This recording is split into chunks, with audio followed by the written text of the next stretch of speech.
Hello and welcome back to Aetheral Space 8.8 Crestpool. We are back. Yes, welcome to Crestpool. Do you know what happened last time? You watched episodes, so it's fine. Yes, this is a longer one. You guys ready? You buckled in? You got your Aetheral Space plushies? Wendigo's making some actually. Pocky. They're only able to sell them in the UK, or I don't know if they're selling them. I don't want to say that if they're not, but they were making like a Dragon crochet, and they mentioned making more. I would love a Dragon crochet. Did you see that? It was so cute actually. Dragon is the cutest Aetheral Space character. So I decided, Tan, until we got more plot and world building, that I am putting a new rule in Aetheral Space. I'm not going to follow At the beginning of every episode, you have to give us a fun fact either about one of the characters or the world. It can be silly, it can be serious, like maybe like a minor detail from like Bruno Zeri's backstory, or maybe some like popular game. But it's like Skyrim loading screen.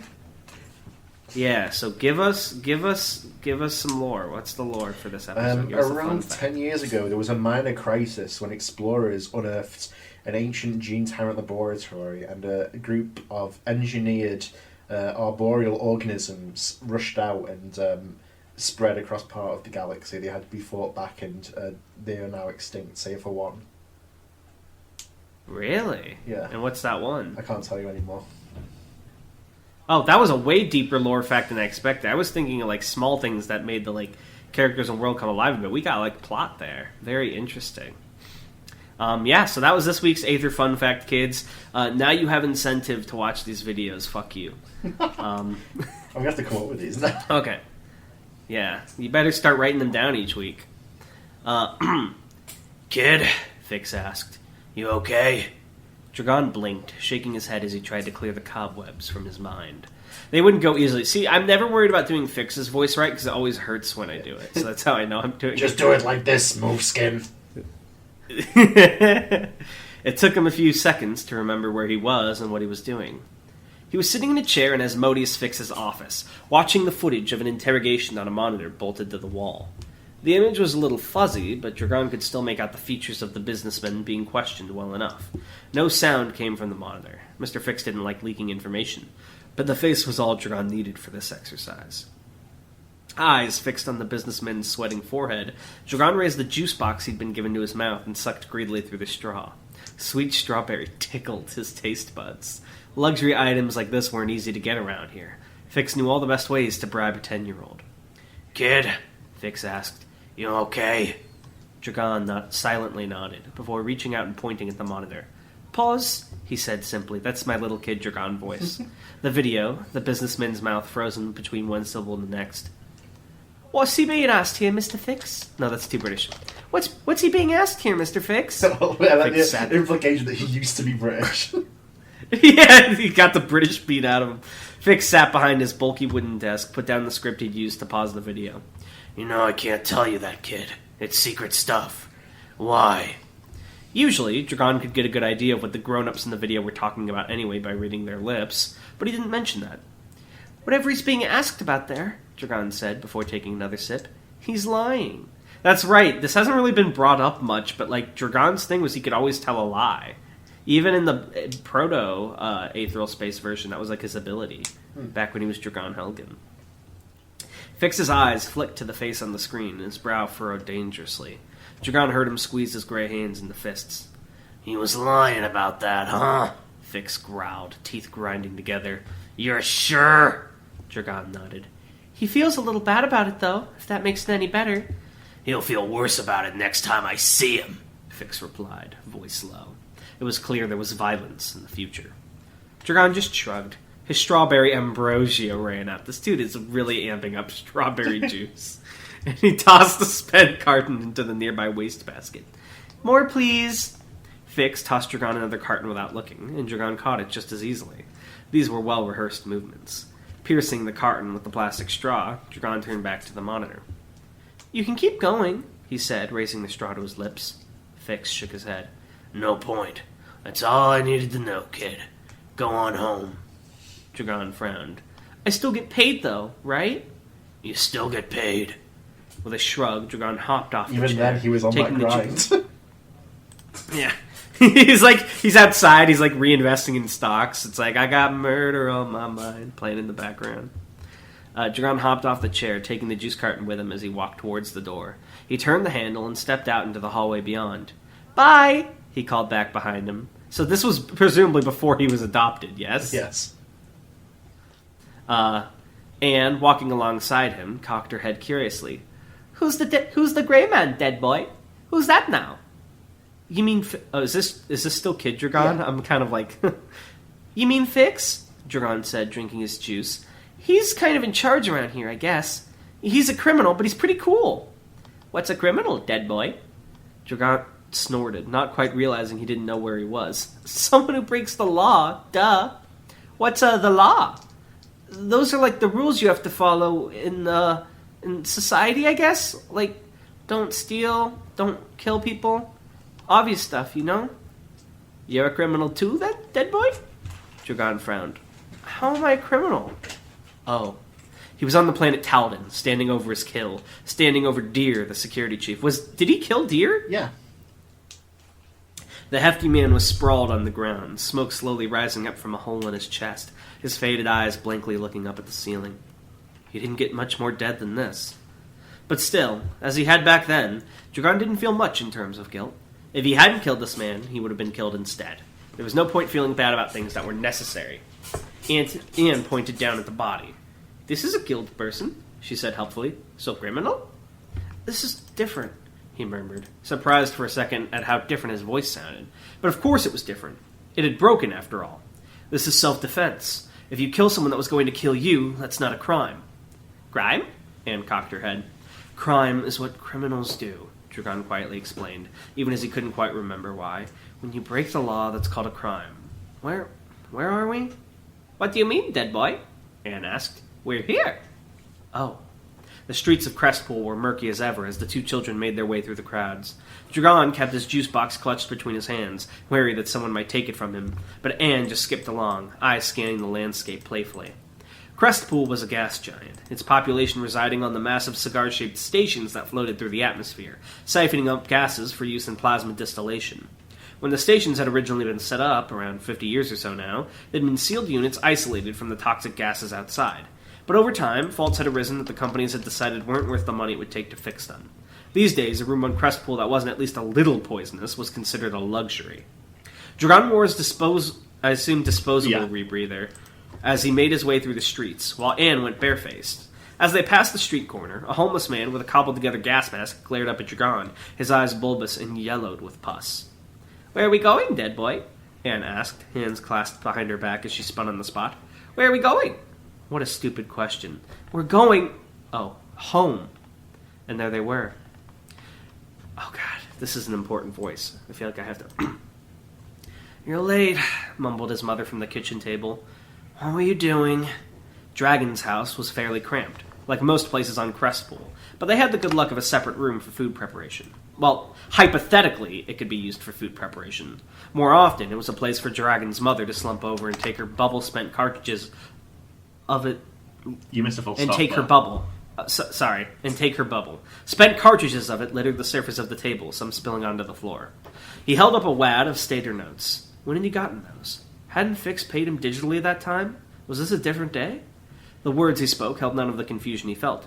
Got money, he said simply, walking over. Fix gave it me. His mother put down her cartridge. Dragon didn't learn grammar at 10 years old? What an idiot child. His mother put down her cartridge of bubble mid-sniff and took the notes off him, flicking through them with a trembling finger. She didn't look much like him. Baggy eyes and dark hair, a stark contrast to Dragon's bright blue pupils and silver locks. If you weren't told, you wouldn't be able to tell they were related, save for the slightest similarity in facial structure. What's that? Anne asked, popping up between them. Her eyes were fixed on the notes. That's money. Oh, wait, that's Anne. Whoops. What is it, dead boy? Dragon rolled his eyes. It's like stuff you can buy other stuff with.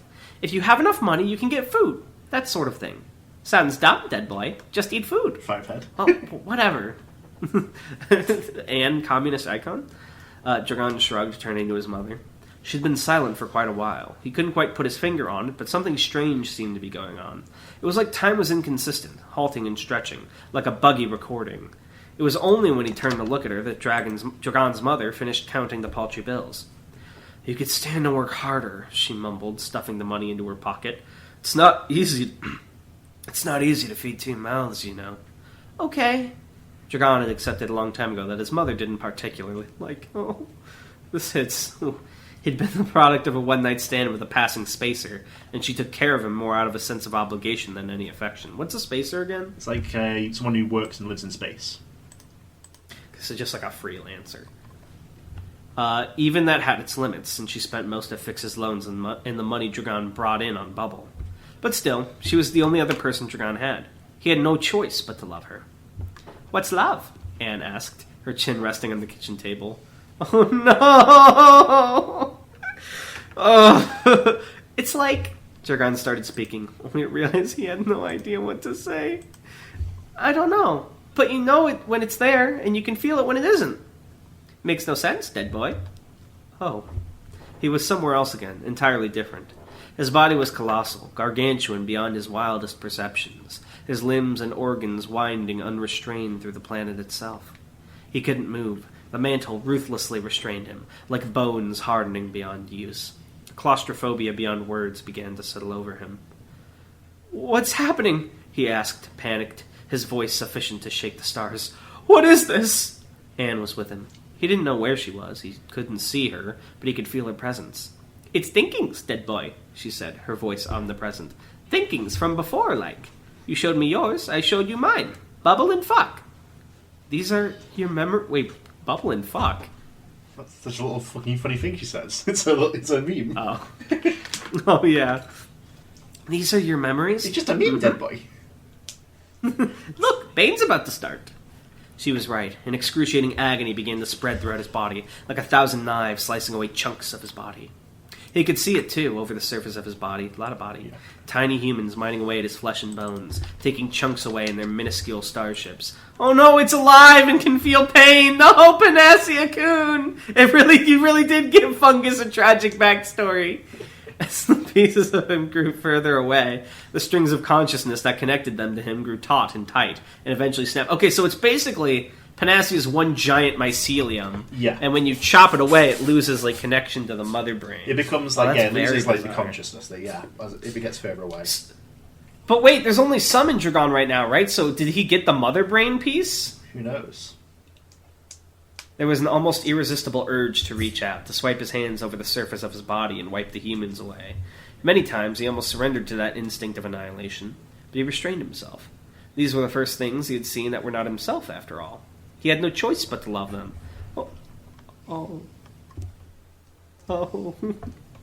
His mother was on top of him, her hands wrapped around his neck, squeezing with all her strength. Her face was contorted in delirious anger, specks of potent bubble still leaking from the corner of her chapped lips. He didn't remember what exactly he had said, what he had done that had set this off.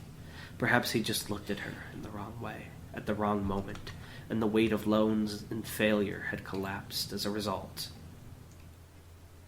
Surely it must have been something he'd done. Surely there must have been an explanation. "Is this what love is, dead boy?" Anne asked from the corner. He could not answer. His mother's hands were like vices, and there was no way his weak fingers could pry them free. Darkness crawled in on the edges of his vision, and his arms fell limp beside him. If she realized what she was doing, that it couldn't be taken back, his mother showed no signs of it. A door opening. A breath taken in. A shot fired. Dragon breathed in sweet air once again. Oh. He was the planet again, tormented by the knives on his surface. Still, he did all he could to retaliate. But a person controlled him. That's been a mistake, sorry. He could not to retaliate, but a person controlled their own mind only so much. Something emerged from him, a red shade in his own image, climbing out of his body and driving its fingers into the people walking his back. Their bodies warped and stretched, their minds decomposed, their very being unsuited for the influence that sought them out. Some silver things retained their consciousness, but the rest became an orange horde. "What are you doing?" Dragon mumbled to his other self. "Everything," the shade snarled. "Destroy everything. Kill everything. To be made safe once more." It was a reflex with delusions of will, but its passion was born of pain, and far superior to Dragon's will, to Dragon's ego. As it increased, he in turn decreased, his mind compressing, becoming a raindrop in comparison to the shade's storm. The drops fell into the bowels of the earth. "Oh. I'll show you." Or no, that's not her voice, fuck. "I'll show you," said Ruth, standing behind him. He was back on Kalis Brack in the Heart Building, the sunset light bleeding through the window between them. Show me what?" "That people can be good. That they're not what you think of them." Dragon squeezed his eyes shut, gritted his teeth in barely suppressed rage. Phantom hands wrapped around his throat, squeezing. An unwelcome memory. Oh my god, no. Half-remembered hateful eyes stared into his own from inside his thoughts. "Fine," he muttered. "Do what you want." "Oh." A warped, sneering face observed him from the other side of red, frosted glass. Its teeth were like needles, and its eyes like black lanterns. It hushed him quietly, as if he were its own child. "Softly now," it whispered with a voice like silk. "Softly, my sweet enfant." Red water washed over him. "Oh." Bruno looked up at him from his sickbed. He took a deep breath, gritted his teeth, and spoke. "I don't trust you, Adrian, but I guess I don't distrust you either. I'll wait and see what kind of person you are." A brief silence was interrupted by Dragon's quiet laughter. "That doesn't make any sense, you know." "Yeah, I know," said Bruno, burying his face deeper into the pillow to hide his reddening face. Oh. He was two of himself. No, he was Anne in her position, speaking to himself in that first dark cavern. "Run?" The clumsy words and clicks came from his own mouth. Hold on, who's talking now? Okay. It's from Anne's perspective, but it's her speaking. Okay. "Nay, here from White Village. Here from Big Stick. Here from Spaceport. Here from everywhere. Where you from, dead boy?" I guess I'm from space too," his past self said. "A planet called Crestpool. What's your name, kid?" "Ben," the voice from its mouth said, even as the look on his counterpart's face showed that he hadn't heard it at all. Oh. He was with Skipper again, speaking in that hospital on the planet Talden, making him tell him what was going on. "Jeez, you're a taskmaster, I guess." Jeez, you're a taskmaster. I guess. Skipper closed his eyes, and when they opened, they were like iron. "I guess I want a revolution. I want to change the shape of this world." He could see that new shape right in front of him. You could almost see the twinkling in his eyes. He smiled softly. "A revolution against who?" Dragon asked quietly. Skipper glanced at him. "Who do you think?" Oh. The first time you see a certain something, you find it incredible, awe-inspiring. For Dragon Hadrian, that thing had been the sky. In the breather cities of Crestpool, all light was artificial, all air recycled. The idea of a sun was a bad joke, the closest thing to it being a pale glow through the clouds. Quite often, Dragon would stand on one of Breather 19's balconies and stare up, trying to see them. He'd read about them in books, seen them in videographs, these things called stars, lights that made themselves, fires that fed themselves. He never saw a thing. For all he knew, these things called stars were pure fiction. For all he knew, the world that he saw was all there was. But still, stars burned all by themselves, perpetual, never needing anyone or depending on anyone. There wasn't a thing in the world that could hurt them. And they shone so bright, like nothing else in the universe. Bright enough to light up the dark for good. Dragon Hadrian thought that he would quite like to be a star. Oh. Dragon woke standing up, and the shock of it was nearly enough to send him down to the ground again. He fell to his knees, hands landing on the hot metal beneath him, ragged breathing like he'd been exercising spilled from his lungs. Wait, hot metal? He looked up. He was no longer underground, no longer in that network of tunnels and caves. There was still darkness, it was night now, but he was above ground. While that whole thing had been happening, had his body been moving on its own? Had it been making its own way here, like a stringed puppet? And here was The Exocorp building was right in front of him, a dark monolith in the night, the only thing separating him and it being the long metal bridge that spanned the chasm. He'd made it. He'd made it back. Or was this another hallucination? Another dream? Drogon remembered a trick that was supposed to show you if you were dreaming. He looked down and counted his fingers, finding the numbers consistent each time he scanned them. Even that wasn't the most reliable metric right now, what with the fact he'd regenerated from not long ago. But it was all he had to go on. He had to trust that reality was reality here. Drogon Hadrian got to his feet. "Here we be, dead boy," Pan said.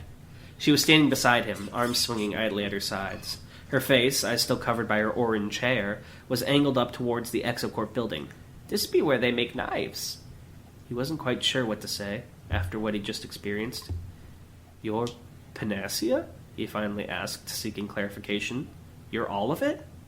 "You're meat, dead boy," she said by way of answer. "I'm here." He didn't suppose he'd be getting any clear answers from talking to a mushroom. Sucking in a deep breath, Drogon readied himself and stepped forward. I gotta say, Tan, that my only regret is when I spoke in a softer voice, I hope the mic picked it up because I saw it got quiet at parts. But that was such a good chapter that I didn't even notice the time going by as I was reading. It was very emotional. I had to repress myself from crying so I wouldn't ruin the recording. I had to shove those emotions down into my gut, like in the movie Ghost. That was really good, though. And it's so funny because so long I've been complaining and been like, why don't we have more backstory from Drogon? Why don't we have more of an idea of the plot, or at least a reminder of what's going on? And I feel like you answered at least the beginning of an answer to all of those complaints in this chapter. And I hope you stick with that. I hope we continue to get more on these characters. I hope we continue to be reminded of their goals and what they're working towards. But that was just really beautiful. And I feel really sad for Pan, and I want her to be happy, and I want Drogon to be happy. And also getting to see some of that foreshadowing from before was really cool. So, very good. I wanted to praise you on this. I'm surprised Drogon came back so quickly in this chapter, but it does feel like longer than I guess it was. Like it was a journey. I'm very intrigued to see what happens with Pan going forward. Well, yeah. But that was really good job, Tan. Yeah, this arc has been something I'm excited to get to for a long time, so I'm glad you're enjoying it. It's very good, and it really does. Like, this whole time I've been like, are we really 40%? I feel like we're not getting enough, and I feel like this really starts to put us on the track I've been looking for in Aetheral Space. It was very, very good. And for that, I give you my Nickelodeon Kids' Choice Award. Thank you. I needed it. To activate my font to repeat my place. Pummel him. Summon! It also gives us an idea of what's really going on with those like hunter guys. They're just being abused by like the angry Pan. I'm very curious what'll happen with this going forward. It also makes Skipper more sympathetic because he chose not to use Panacea. Yeah, he didn't know. So he will be based. Yeah, but still, he'll win based points. Very, very good. Damn! Oh man! Finally! Dude, Aetheral Space fans are going to be eating so good. It's too bad they have to wait like a whole week to get this one. They have to wait till like Wednesday. But, oh man. Good stuff. Okay, I'm going to end the recording now so I don't just keep repeating myself. Bye!